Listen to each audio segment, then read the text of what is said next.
تو اللہ رب العزت نے اس انسانی نمونے کو اور کون سا انسانی عملی مظہر اللہ رب العزت کو پسند ہے اور اللہ رب العزت اس پہ راضی ہوتے ہیں اور اللہ تعالیٰ اس کا بدلہ دیتے ہیں دنیا میں بھی اور آخرت میں بھی.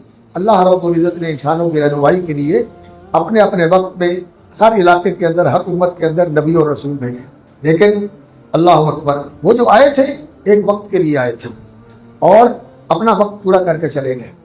لیکن اللہ رب العزت نے ان سب کے آخر میں وہ ہستی مبعوث فرمائی اور اس ذات عالی کو اللہ رب العزت نے دنیا کے اندر بھیجا دنیا کی رہنمائی کے لیے، جس کو اللہ رب العزت نے پہلے انبیاء کی جو ساری خصوصیات تھی اللہ تعالیٰ نے ان کی ایک ذات کے اندر ساری کی ساری جمع کر دی.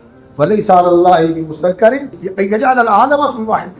اللہ کے لیے وہ مشکل نہیں، لَيْسَ عَلَى اللَّهِ بِمُسْتَكْبِرٍ أَن يَجْعَلَ الْعَالَمَ فِي الْوَاحِدِ کہ ایک ہی انسان میں سارے جہان کی خوبیاں اللہ رب العزت عطا فرما دیتے ہیں.